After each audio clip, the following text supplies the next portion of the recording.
Debbie Thompson from Groupability, where we help you get more clarity, have more impact, and multiply your influence.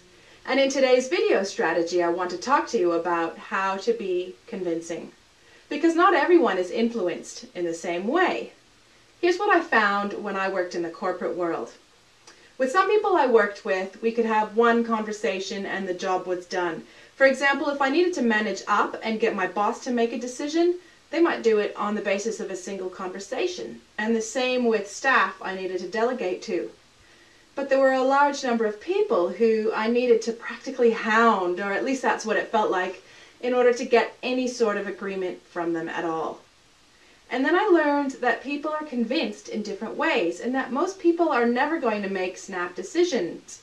And it was such a relief to know that it wasn't necessarily me that was the problem. But actually it was the problem, because I wasn't communicating in a way that matched how people made decisions. So let's go through the 4 ways that people are convinced. The first type of person is what's called an automatic convincer. These are people who are easily persuaded of just about anything. It doesn't necessarily mean they're a pushover. It means they don't need loads and loads of information in order to make up their mind. If something makes sense to them, they'll say so and they're in. You know where you stand right away. So these are the people who you can often resolve things with in one conversation. The second type of person is a number of times convincer. And that means they need to hear what you have to say a certain number of times before they'll be persuaded or before they'll make a decision. They want to see things from a number of different perspectives in order to feel comfortable with making that decision. So you might need to have 2 or 3 or even 4 touch points with them before they'll make any sort of decision at all. The third type of person is what's called a period of time convincer. That means really they need some water to pass under the bridge before they'll commit to anything. They're not going to spontaneously say yes, but they haven't said no either. So period of time convincers need to sit with things and need to soak it in. They don't necessarily need to do serious analysis, they just need a bit of time. And there's a 4th type of convincer, and frankly this 4th type of person is hard to work with. They're what's called a constant convincer. And these are the folks who want you to prove yourself to them over and over again and just never are convinced of anything. By the way, this isn't just true of leadership in the sense of getting your team members to do what you need them to do. The same thing happens in sales. Think of going to buy a car.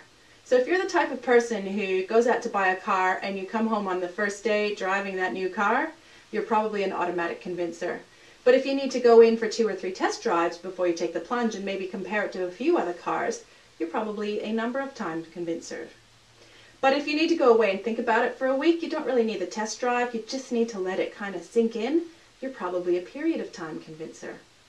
Those constant convincers probably will never make up their mind and someone else will have to come in and tell them which car to buy because they can't make a decision on their own. Now I see a lot of managers and business owners who are disillusioned when after one conversation with someone they haven't gotten the outcome they want because they're expecting everyone to be automatic convincers. But the reality is most people aren't automatic convincers and getting them on board takes a bit more work. But once you know that, you can go a bit easier on yourself. Take a moment now to consider the people in your team or clients you've had and you'll recognize that people you work with tend to fall into one of those 4 categories. And once you have realized that, you can ditch the frustration and instead work out how to communicate with that person to make sure you're sending the message in a way that'll allow them to make a decision. I trust these convincer strategies have been valuable to you. And listen, if you haven't already gotten our email newsletter in your inbox, please be sure to leave your name and email address at www.groupability.com.au so that these leadership, teamwork, and influence tips are delivered straight to your inbox without you having to lift a finger. I'm Debbie Thompson from Groupability. Take best care.